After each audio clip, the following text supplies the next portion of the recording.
Hi, good evening. I apologise if you can hear my son in the background. He still hasn't gone to bed yet, but it's so standard in this house that, if he can get into bed by 8, it's a miracle. I've just finished watching the programme I was talking about earlier, about the murder of Fauziya, the lawyer who was pushed off the cliff in Edinburgh by her husband. Well, at least that's what the outcome of the programme determined. So it's a bit of a spoiler alert, I'm sorry. But it just goes to show that, just like her mom said, domestic violence can happen anywhere in the world. And it was really interesting to watch because, again, we've got a local election tomorrow. And I think what people need to realise is that when you do choose to vote tomorrow, you are voting for your hometown. You are voting for who you would like to represent you in Parliament as your MP for where you live.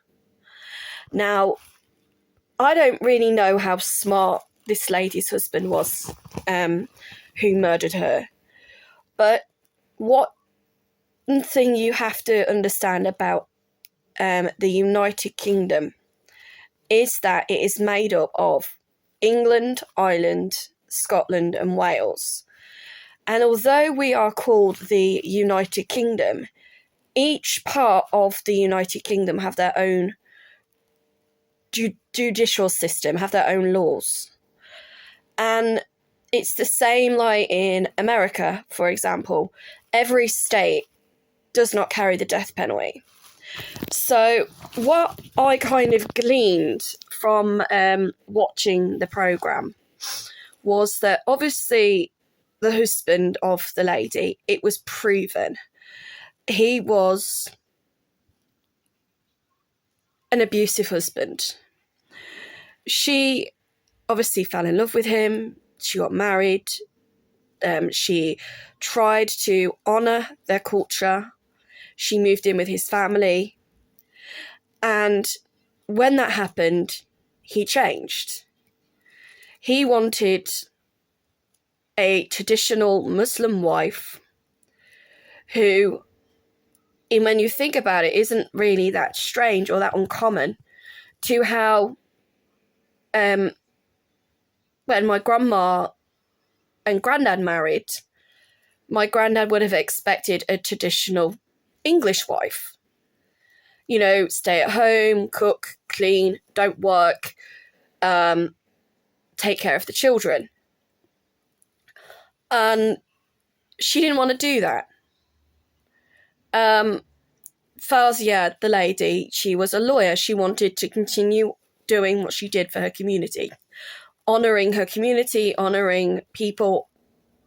And obviously when she died, it was in 2021, I believe. But anyway, it was during lockdown. And a lot of emphasis kind of came out of the woodwork, a lot of information came out of the woodwork about domestic violence during lockdown. And there was a lot of domestic violence going on. There was a lot of pressure on society because we were kind of thrown into this situation where we were basically socially isolated. And again, that probably contributed to what happened to her. But the way her husband obviously orchestrated her death was he tried to play the system by taking her to Scotland, saying she fell off a cliff. And he knew, whether he will admit it or not, I'm 100% sure, that he knew that by murdering his wife in another part of the United Kingdom, like Scotland, that he would then be subjected to a different judicial system, that would, to me, that would be like somebody living in, I don't know, say New York in America, and then saying to their partner, oh, let's go on holiday to Texas, and then, or vice versa. So they might live in Texas and say, oh, let's go on holiday to New York for the weekend. Oh, my wife accidentally,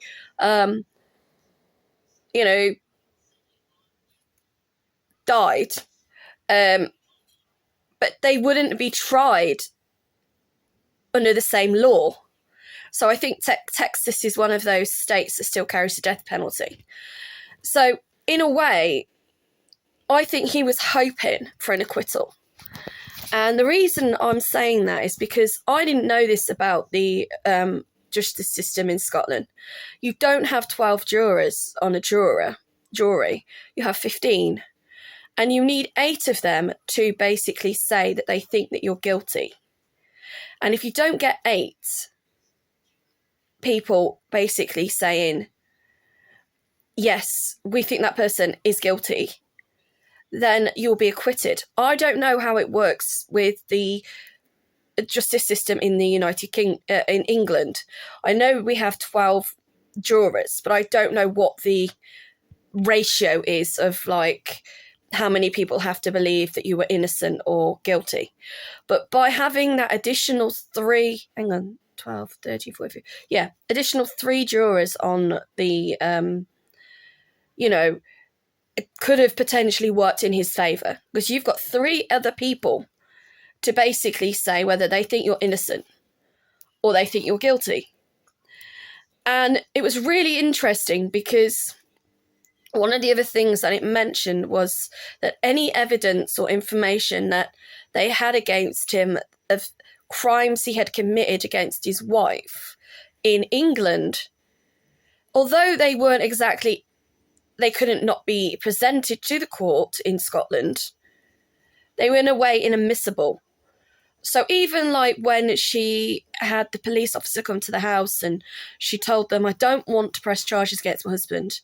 I just want it logged that he's been beating me up. That evidence could not then realistically be used in a Scottish court of law because the assault didn't take place in Scotland. So they had to try and gather as much evidence of how their relationship was whilst they were on holiday in Scotland to prove whether or not there was evidence of domestic violence or whether or not there may have been a potential issue that had occurred that could have resulted in her husband wanting to murder her.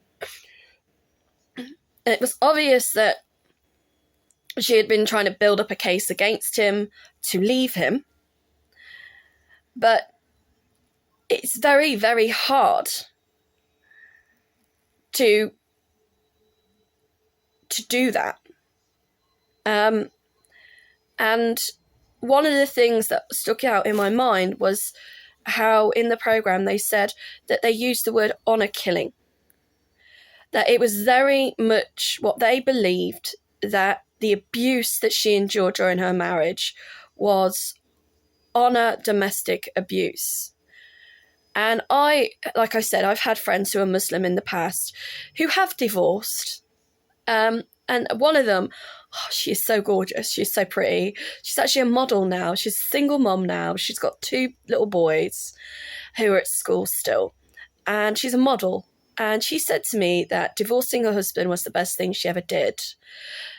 Culturally, she didn't want to, because she missed the family aspect of the relationship. She misses, the traditions, the values, everything that being a Muslim stood for.